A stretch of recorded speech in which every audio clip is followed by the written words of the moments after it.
Magandang araw sa inyo, Sir Casper. Itago niyo na lamang po ako sa pangalang Andrew. Gusto ko lang pong ikwento sa inyo itong naging karanasan namin ng aking kaklasing si James. Nang sumama kami sa isla kung saan nakatira ang isa pa naming kaklasing si Errol. Dahil isang linggong walang pasok noon dahil sem break, napagpasya namin ni James na sumama kay Errol sa isla nila. Ayaw pa sana ni Errol dahil malayo at pahirapan ang pagpunta sa isla nila. Ngunit dahil sa pamimilit naming dalawa ay napapayag namin siya. Nang dumating nga ang araw ng aming napagkasunduan, nagkita-kita na lang kaming tatlo at saka nagsimula na rin sa aming pagbiyahe. Hindi nga nagbibiro noon si Errol na malayo ang isla nila. Sa pagkakatanda ko kasi, umabot pa kami ng 2 oras bago narating ang daungan patungo sa kanilang isla. Nahirapan pa nga noon si Errol dahil tila walang nais na maghatid sa amin sa isla nila. Hindi ko naman alam kung ano ang dahilan ng mga tao roon at ayaw kaming ihatid. Ngunit hindi ko na inalam pa. Nakiusap na lang kami sa mga bangkero roon na kung maaari ay ihatid na lamang kami sa isla ni na Errol at dodoblehin namin ang bayad. Noong una ay nagdalawang isip pa ang bangkerong si Mang Roque, ngunit kalaunan ay pumayag din ito. Sa kadahilanang iyon, sumakay na kami ng bangka niya. Sabik na sabik kami noon ni James dahil sa wakas ay makakarating na rin kami sa isla ni na Errol. Habang patungo nga kami noon sa isla ni na Errol, pansin kong tila hindi ito mapakali. Tatanungin ko na sana siya kung ano ang problema dahil napakatahimik niya. Ngunit hindi ko na nagawa nang kausapin ako ni Mang Roque. Magkakalayo kasi kaming tatlo ni na Errol at James na mga sandaling iyon. Dahil abala sila sa kanya-kanyang ginagawa. Kaya ako ang nilapitan ni Mang Roque. Sigurado ba kayong pupunta kayo roon? Kakilala niyo ba iyang kasama ninyo? Tanong pa ni Mang Roque sa akin na labis kong ipinagtaka. Opo, matagal na po naming nais na pumunta sa islang iyon. Si Errol po ba? Oo naman po, dahil kaklase po namin siya ni James. Tugon ko noon kay Mang Roque. Napatungo-tungo si Mang Roque noon. Kaya napatanong ako sa kanya kung may problema ba. Mag-iingat kayo roon, lalo na tuwing gabi. Pwede pa naman kayong hindi tumuloy roon. Delikado sa islang iyon at baka manganib kayo roon. Baka matulad kayo sa iba pang mga isinama niya noon na hindi na nakakaalis pa sa islang iyon. Pabulong pa na wika ni Mang Roque. Nangunot ang noo ko dahil sa sinabi nito. Kaya tinanong ko siya kung bakit niya nasabi ang mga bagay na iyon. Kuta ng mga aswang ang islang iyon. Isa na sa mga aswang doon ang kasama niyong iyan. Pabulong na tugon ni Mang Roque sa akin. Hindi man ako makapaniwala sa sinasabi nito, ngunit nang marinig ko ang mga sinabi ni Mang Roque, nakaramdam ako ng kakaibang takot. Muli pa akong tinanong ni Mang Roque kung tutuloy pa ba talaga kami sa islang iyon. Tila nagdalawang isip ako sa isasagot ko kay Mang Roque. Subalit, wala na akong nagawa nang lumapit sa amin si Errol at naudlot ang aming pag-uusap. Lumayo rin kasi si Mang Roque sa akin at nagkunwaring may inaasikaso sa kanyang bangka. Tinanong ako ni Errol kung ano ang sinabi ni Mang Roque. Kaya sinabi ko na lang rito na ayon kay Mang Roque ay maganda raw ang isla nila. Kaya wala kaming dapat na ipag-alala.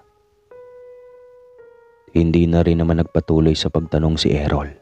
Kaya inisip ko na kumbinsido siya sa aking sinabi. Bumalik siya sa kanyang pwesto matapos niyang itanong sa akin ang bagay na iyon. Napapasulyap naman si Mang Rocky sa akin, kaya hindi ko maiwasan ang makaramdam ng kakaibang kaba. Dahil doon, inabala ko na lamang ang aking sarili sa pamamagitan ng pagtingin sa dagat.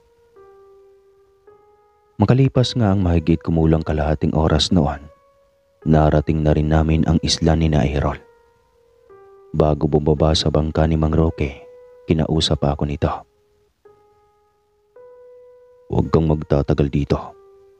Delikado ang buhay ninyo. Babala pa nito sa akin. Hindi ako nakaimik dahil sa sinabi nito.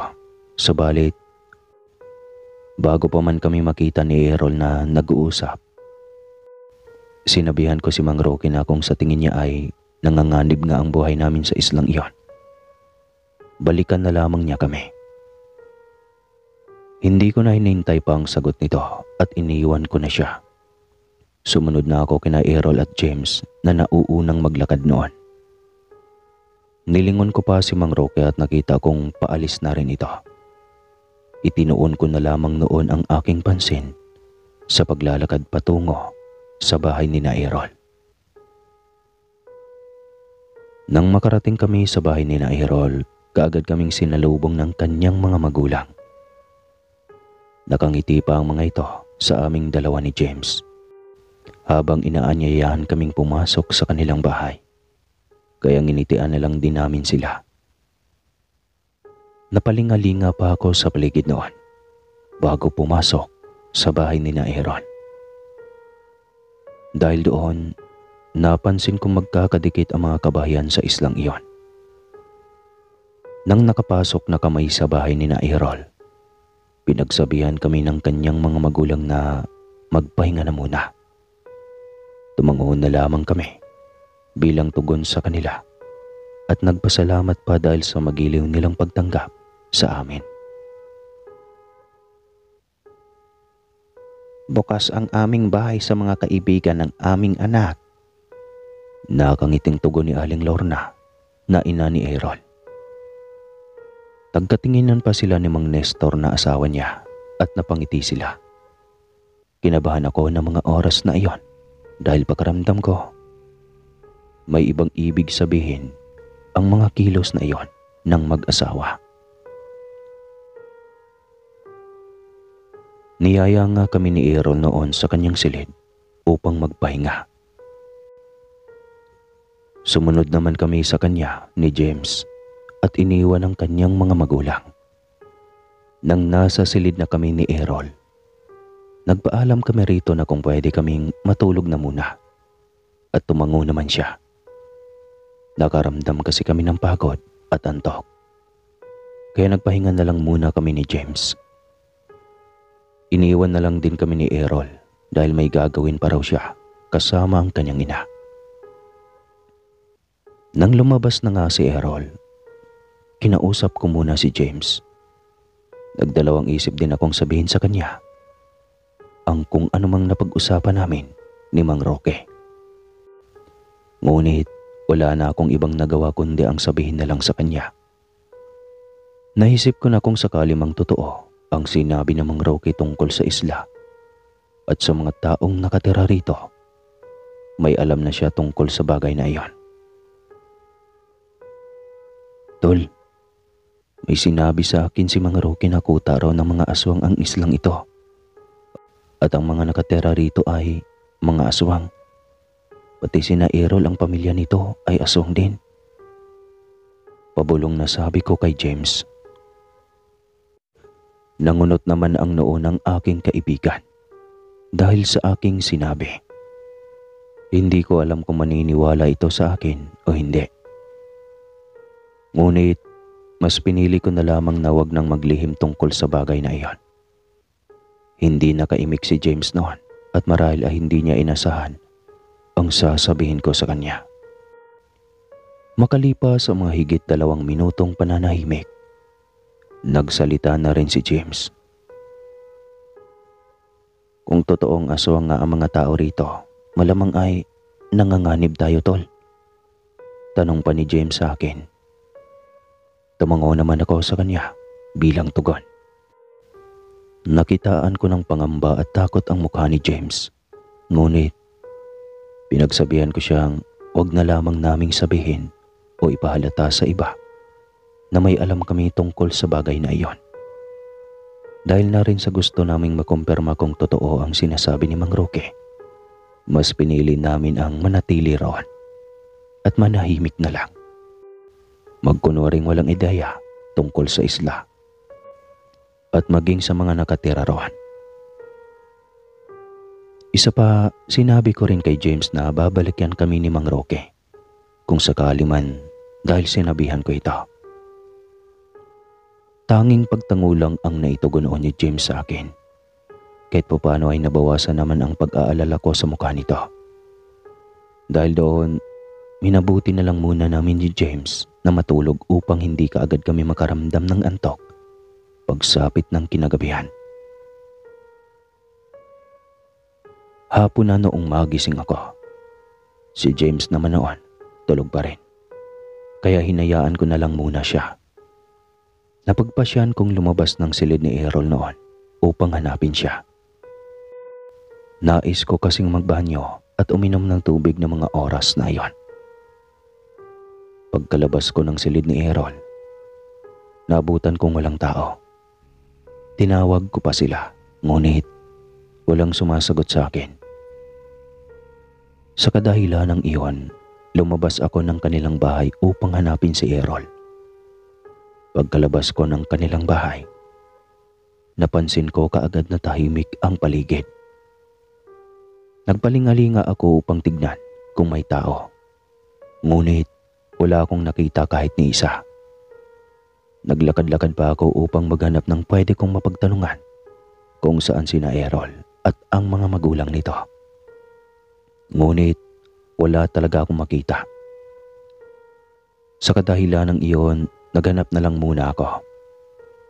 Sa hindi inaasahan, may naulinigan akong ingay. Bunsod ng aking kuryosidad, minabuti kong alamin kung saan nagmumula ang ingay na aking naulinigan.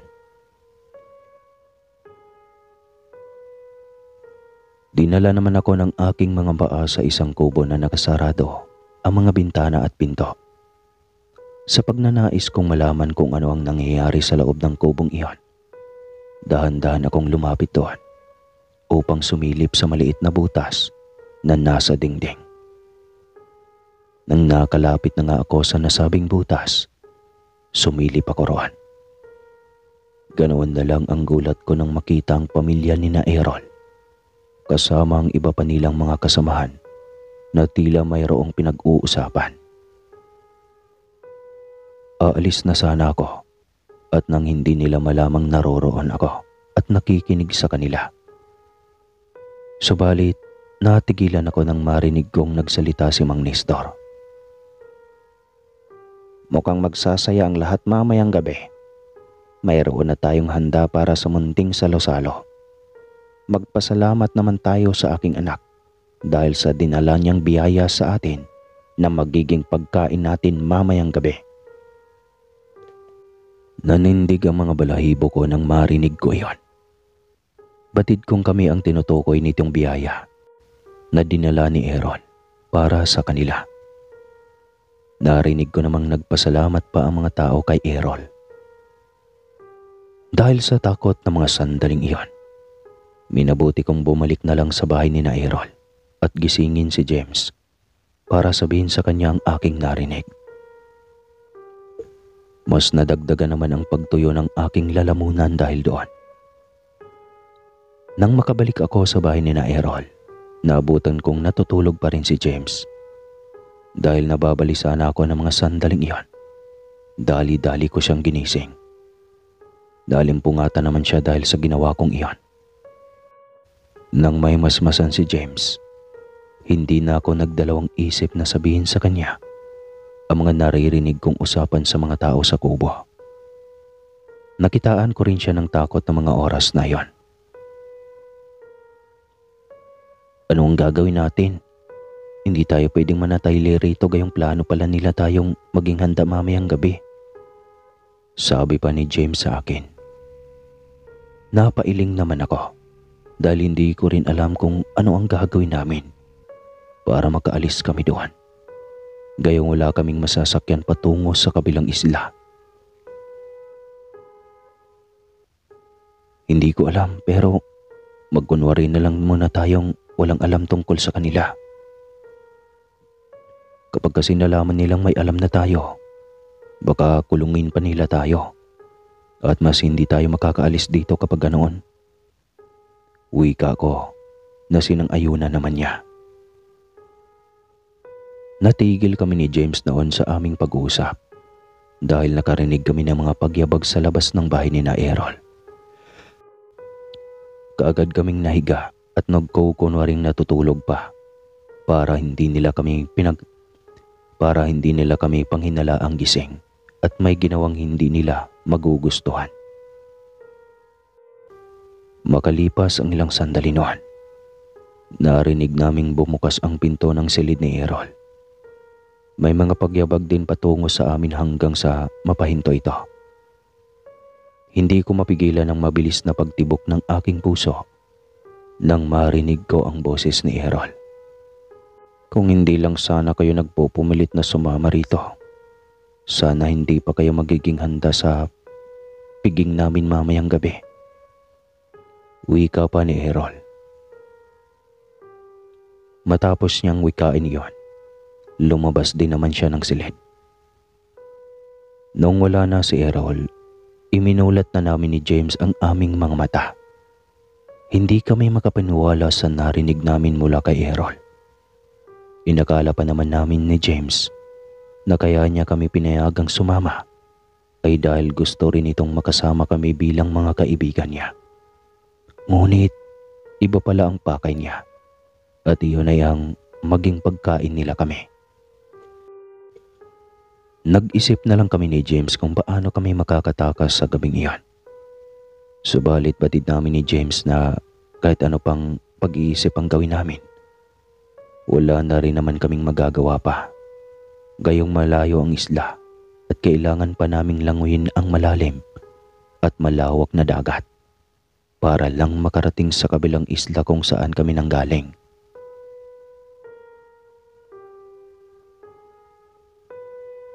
Mabuti sana kung balikan tayo ni Mang Roque, sambit pa ni James. Napatitig ako sa kanya dahil iyon na lang talaga ang pag-asa namin. Ang balikan kami ni Mang Roque para iligtas sa isla at sa mga aswang na nakatira rito. Kinagabihan nga noon, nang umalis sa bahay nila ang pamilya ni na Errol, kaagad kaming nagpasyang lumabas ng silid upang umalis sa bahay na iyon. Bubuksan na sana namin ang pintuan ng kanilang bahay. Ngunit napag-alaman naming nakakandado ito mula sa labas. Nagkatinginan kami ni James at nag-isip ng pwede naming gawin. Buong lakas naming sinipa naman ang pinto, ngunit nakailang subok na kami ay hindi pa rin ito bumubukas. Ipinagpatuloy namin ang pagsipa rito hanggang sa napagtagumpayan namin itong sirain. Kaagad kaming umalis doon at naghanap ng aming mapagtataguan. Subalit bago pa man kami makalayo sa bahay ni na Errol, may natanaw kaming mga ilaw sa dagat. Sa kadahilan ng iyon, sumigaw kaming dalawa ni James upang makahingi ng tulong. Napagtanto naman naming tila patungo rin sa aming direksyon ang mga ilaw na iyon. Kaya laking pasasalamat naming dalawa ni James.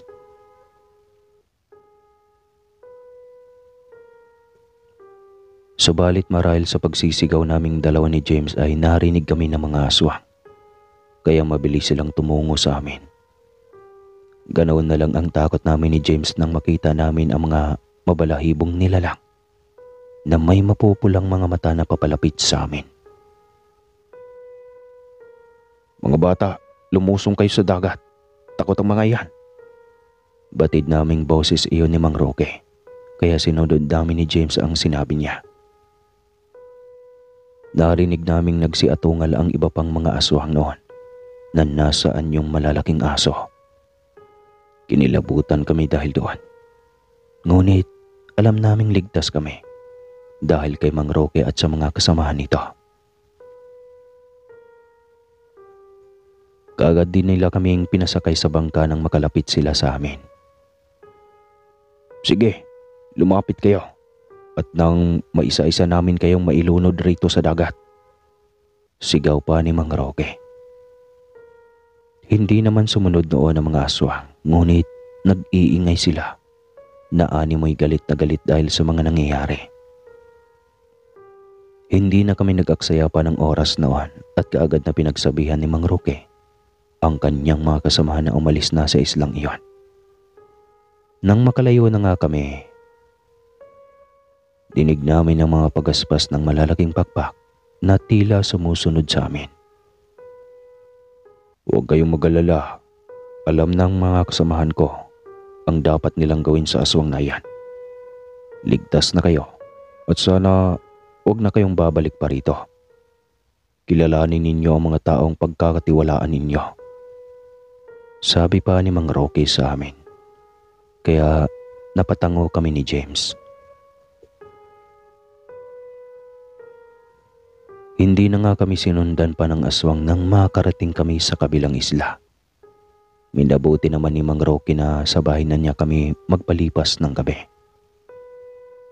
Nagpasalamat naman kami sa kanya at maging sa mga kasamahan niya dahil sa pagligtas sa amin sa islang iyon at sa mga aswang doon.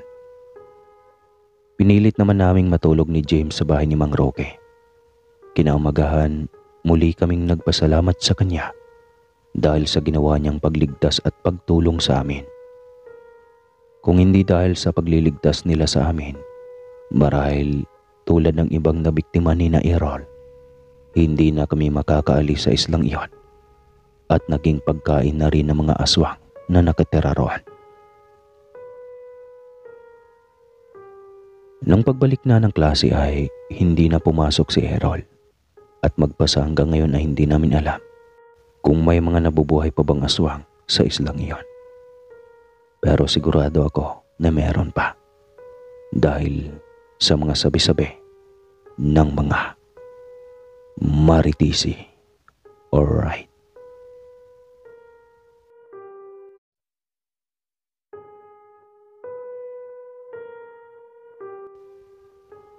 Magandang araw po sa lahat. Kwento ito ng inang ko, Sir Caspar.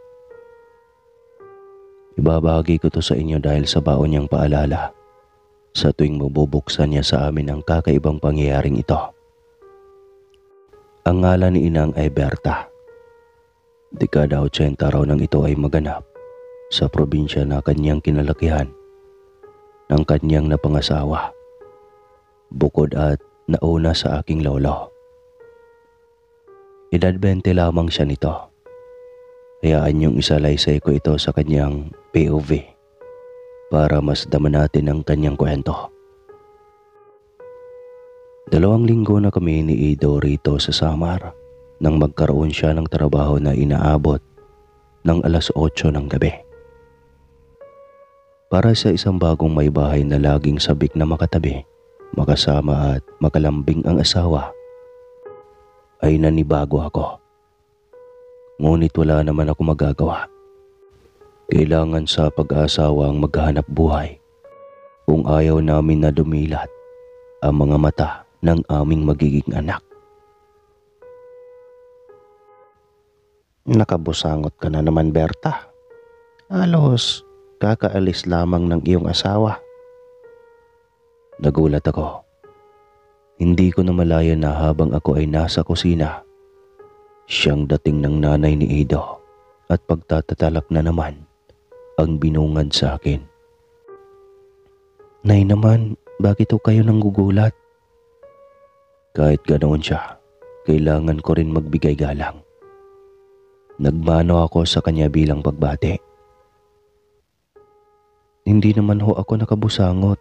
Talagang ganito ang mukha ko sa tuwing hindi ako nakangiti. Inirapan niya ako. May kasungitan kasi talaga siya. Nako, ang sabihin mo, halos hindi ka na mahiwalay sa anak ko. Kulang na lamang kumuyampit ka sa mga itlog niya. Jeska ka. Masungit na nga ito ay may kabastusan pa. Gayon pa man, napabuntong hininga na lang ako at nanahimik. Sabi nga, matanda na ang mga ito kaya dapat nang pagpasyensyahan. Tsaka hindi lang naman ako ang nag-iisang tao na hindi nakasundo ang biyanan. Oo, biyanan ko siya kung tawagin kahit hindi pa naman ako pinakasalan ni Ido. Nakilala ko ang anak niya sa Bulacan. Nagtitinda ako sa karinderya kung saan nagsisikain lahat ng nagtatrabaho sa construction. Isa si Ido sa mga trabador sa construction na yon. Nagkakilala kami at nagkaigihan. Parating sinasabi ng asawa ko na masarap ako at ang aking luto. Dahil doon, nahulog ako sa kanya at hindi na ako nakaahon pa. Hanggang sa hito na nga, nasa pagsasama na kami sa iisang bahay. Kayo naman ho, hindi po ba nagdaan na rin naman kayo sa ganito, Nay? Bago pa lang kasi kami ni Ido. Natural lang yata na hanap-hanapin ko pa siya at mag-alala ako sa kanya. Pasensyosa akong katwiran sa nanay ng aking asawa. Kinumpas niya sa ere ang kanyang mga daliri. Ay nako, ako nga'y tigil-tigilan mo sa mga pagkukumpara niyang kabaliwan mo sa akin ano. Ang mainam pa. Ayusin mo na ang pagluluto at nang matuwa naman ako sa iyo. Nang iwanan ako ng nanay ni Ido sa kusina ay napabuntong hininga na lamang ako. Hinarap ko na ang niluluto kong menudo. Isa iyon sa paborito ni Ido noong nasa karinderya pa ako. Iyabang ko sa kanya noon na ako ang nagluluto doon. Parang may kulang. Tanong ko pagkatapos kong tikman ang sarili kong luto. Nalungkot naman ako bigla. Hindi ko talaga nagustuhan ang lasa. Kung hindi ko nagustuhan, paniguradong hindi rin magugustuhan ng mga kakain. Hindi nga ako nagkamali. Pagkatapos namin kumain ng tanghalian ay sa harap ng mukha ko pa sinabi ng nanay ni Ido na itapon ko na ang menudo. Mag-uulam na lang daw siya ng sardinas para sa hapunan. Nakakasuka raw ang luto ko at hindi daw malaman kung nasaan ang pinagmamayabang ni Ido na pagkasarap kong magluto at doon ko nahuli ang puso ng anak niya. Siyempre, nasaktan ako pero hindi na lamang ako kumibo. Kinagabihan, abot-abot ang hingi sa akin ng paumanhin ni Ido habang kami ay magkatabi sa papag na higaan. Kaya ko namang tiisin, mahal. Ang mahal ng taong mahal ko ay dapat na mahal ko rin. Huwag mo kong alalahanin. Pagbibigay ko ng seguridad kay Ido. Masuyo niyang hinimos ang braso ko bago niya ako binigyan ng magaan na halik sa ituktok ng aking ulo. Pagpasensyaan mo na ang nanay, mahal ha. Ganun yata talaga kapag matanda na at wala ng asawa. Sadyang masungit na. Nako, kung ganun pala, ayaw kong tumanda nang hindi ka kasama. Malakas na tantawa si Ido. Mahigpit niya akong niyakap pagkatapos. Ikaw naman, bakit mo naman naisip na iiwan kita ng kagustuhan ko? Tulad ni na tatay at nanay, kamatayan lamang ang makakapaghiwalay sa atin. Ano ka ba? Promise? Parang bata kong tanong. Oo. Pagkatapos niya akong sagutin ng walang gatol ay masuyo niyang hinalikan ang aking labi. Otomatiko ang pagkunot ng aking noo. Nalasahan ko kasi ang labi niya ay putahe na kare-kare. Lasang bagoong panga. Teka, awat ko kay Ido. Oh, bakit? Nagtatakang tanong niya sa akin. Ido, Bakit lasang kari-kari at bagoong ang bibig mo? Hindi naman ako nangimi na sabihin ang pinaghuhugutan ko. Marahan siyang natawa. Ah, binigay ng kapitbahay natin bago ako umuwi kanina. Binigay? Hindi ka nakakain ng menudo ko. Tsaka, saan mo kinain ng bigay? Sinong kapitbahay? Dahil nga kadadating lang namin doon, hindi ko kilala ang mga kapitbahay namin. Siyempre si Ito ay taga roon, kaya kilala niya at may mga kaibigan na siya roon noon pa man. Pero ang kaalaman na kumain sa labas ang asawa ko bago umuwi ay hindi ko nagustuhan. Alam naman kasi niyang ipinagluluto ko siya. Wala naman akong pagkukuhanan ng pambiling ulam kundi siya lang. Kaya imposible na maisip niyang hindi ako magluluto. Bukod pa sa nagsasabi at nagtatanong ako kung ano ang gusto niyang iluto ko araw-araw. Sa trabaho, 6:00 pa lang kinain ko na. Binigay kasi, nagutom na ako. Hindi ko na tinanggihan. Sumubo naman ako ng menudo na niluto mo. Kaunti nga lang ang nakain ko gawa ng busog pa ako. Naliligo ka nung kumain ako ng menudo kaya hindi mo nakita. Katuwiran ni Ito. Iyon na nga ang nakakatampo. Inaayawan na nga ng nanay niya ang luto ko. Pati ba naman siya? Sinong kapitbahay? Pwede ko bang malaman ang pangalan? Huwag na.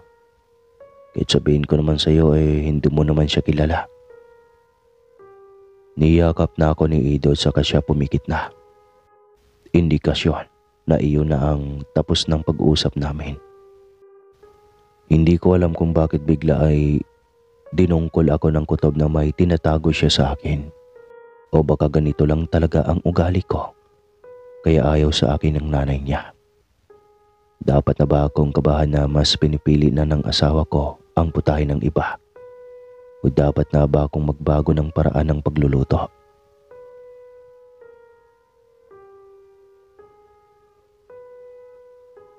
Nako, alam mo nyo naman, ang mga tao, hindi na peperme sa iisang putahe. Sinabi mo pa garing, ako yun ngang kapitbahay natin na si Kara. Dapat doon, Kere ang pangalan at lahat na lang yata na istigman. Sagot ng aling nakabulaklakan na dilintar. Sa aling mataba na ang dilintar ay kulay asol.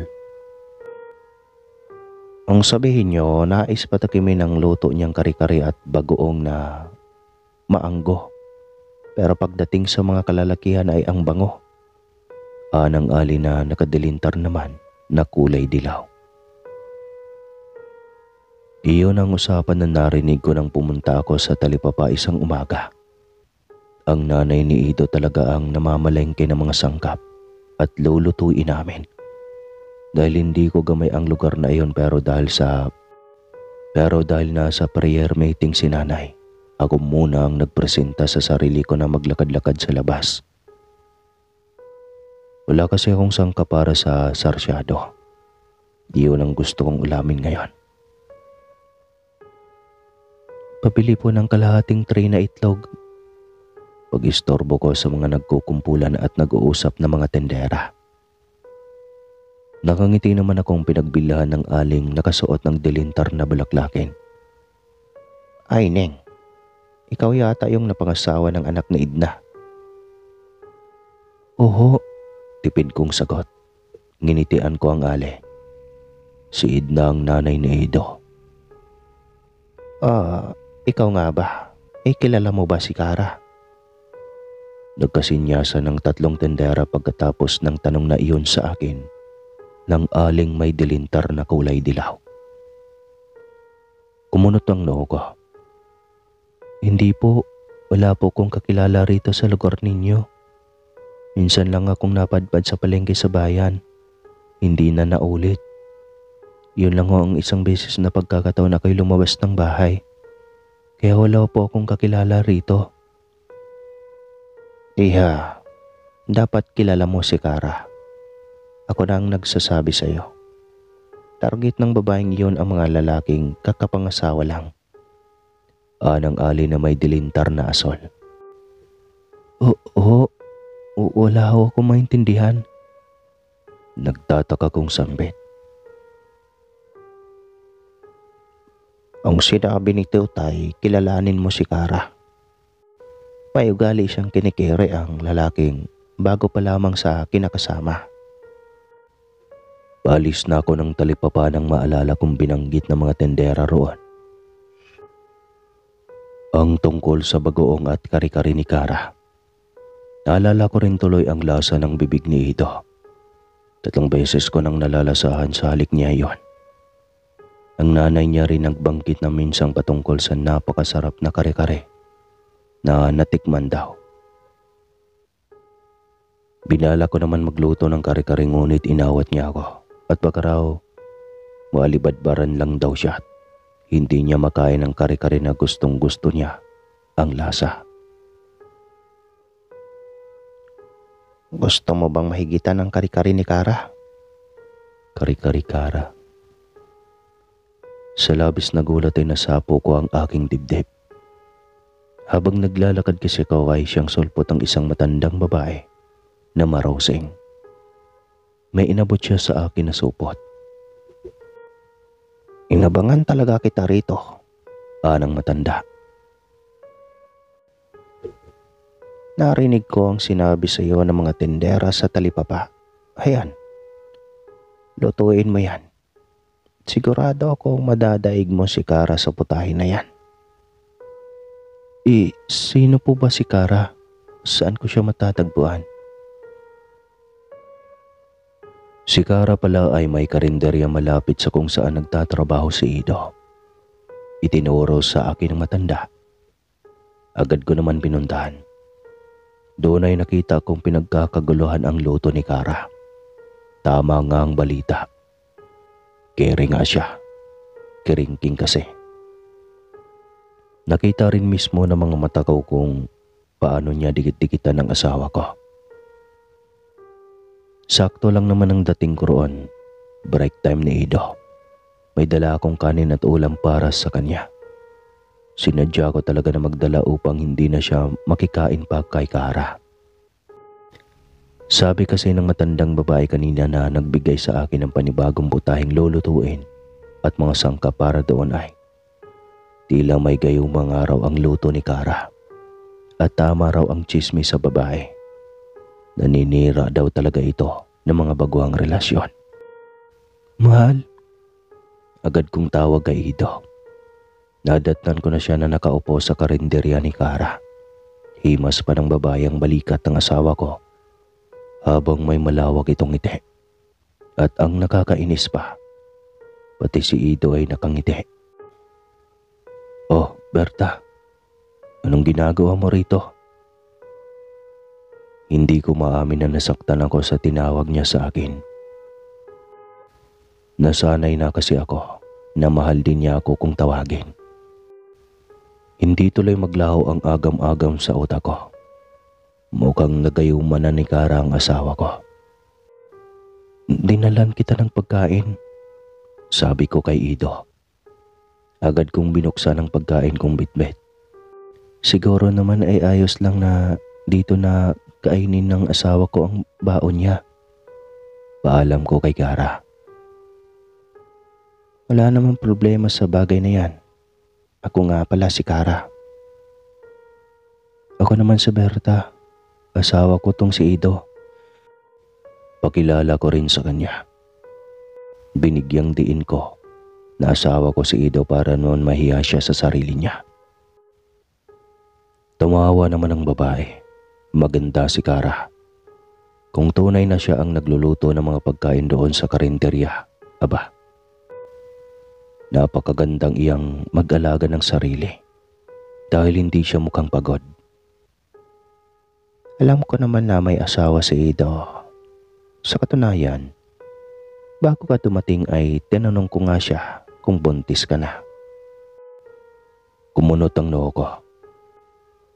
Hindi dahil sa sinabi ni Kara, kundi dahil sa tunog ng pagkain ni Ido. Nang lingunin ko siya ay halos ubos na pala niya ang dinala kong pagkain. Dilimas pa ng kanyang bibig. Ido, wala nang laman yan. Saway ko. Hilakbot ako sa klase ng pagkain na ginawa niya. Ngayon ko lang siya nakita ng ganoon kung kumain. Mukhang nasarapan ng asawa mo sa luto mo. Ganyan din kasi sila kapag narito sa karinderya ko. Pagkasambit niyo ni Kara ay napalingon ako sa paligid. Ganoon na lamang ang sinda ko nang makita ko kung paano himurin ng mga taong naroon ang kanilang mga pinagkainan. Dahil kinalubutan ako sa mga inasal na mga kumakain sa karinderya ni Kara. Pati si Ido kanina ay ganoon din.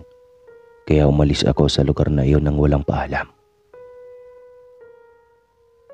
Gulong-gulo ako. Alam ko kasing hindi na normal ang nasaksihan ko. Ang kaso, pag-uwi ko pala ay mas maguguluhan ako. Ang nanay kasi ni Ido, nilantakan ng niluto kong putahe na nasa kawaling malaki pa bago ako magbitbit ng para sa anak niya kanina lamang. Malaki ang kawali na pinaglutuan ko dahil ayon sa binigay sa akin ng matanda na panuto sa pagluluto, doon iluto. At kapag daw kasi naluto na ang putaheng iyon ay marami, sinunod ko na lang naman. Sinunod ko ang utos kasi sabik akong makalamang kay Kara. Sinunod ko ang utos ng matandang babae na iyon dahil hindi ko matangkap na sa hindi masarap ang luto ko at bukas makalawa ay pagpapalit na ako ni Ido. Ang sarap ng niluto mo na to, Berta. Bilisan mo, magluto ka pa. Singal sa akin ang biyanan ko. Sinisimot niya ang mga daliri niya. Nagkalat ang sarsa sa buong mukha niya. Napailing ako at napaatras. Nakakatakot ang nanlilisik na mga mata ni nanay. Berta, ang bango pa naman sa bahay niyo. Ano ang nangangamoy na iyon? Siyang dating ng kapitbahay namin na kaibigan ni nanay. Tumuloy siya sa kawali. Nais ko sana siyang awatin pero hindi ko malaman kung nasaan na ang boses ko. Hindi ko rin alam kung bakit hindi ko magalaw ang mga paa ko. Hanggang ang isang kapitbahay ay nadagdagan ng isa pa, ng isa pa, at isa pa. Lumipas ang ilang sandali ay hindi ko na sila mabilang. Nanatili akong walang kagalaw-galaw doon na sinasaksihan lamang ang mga pangyayari. Ang putahe na yan ay galing sa aswang na matindi ang inggit sa akin. Siyang dating ni Kara kasama si Ido. Mahal, ayos ka lang ba? Agad akong niyakap ng asawa ko. Nais ko sanang magtanong kung bakit magkasama sila ni Kara. Ngunit walang salita na iniwan kami ng babae. Dinampot nito ang kawali at siyansi na bakante. Naggisa. Doon na tuon ang puna ng mga taong nagkakagulo. Matindi ang focus ni Kara sa ginagawa hanggang sa kumalma na ang mga taong kanina lamang ay tila na maglalapaan na animoy mga zombie. Mali ang chismis patungkol kay Kara. Aswang din ng babae ngunit mabait siya. Hindi na daw mawawala sa pagluluto ng aswang na si Kara ang makahalina ng mga tao pero hindi raw ito katulad ng mga chismis na narinig ni Inang patungkol sa babae. Natutunan ni Inang na huwag magpadalos-dalos ng desisyon at huwag makinig kaagad sa sabi-sabi. Bago kumilos, kailangan may basihan para walang mapahamak at hindi ka mapahamak sa huli. At hanggang dito na lang po ang kwentong ito. Medyo bitin pero magkape ka na lang. At magkape na rin ako para magkapihan tayo.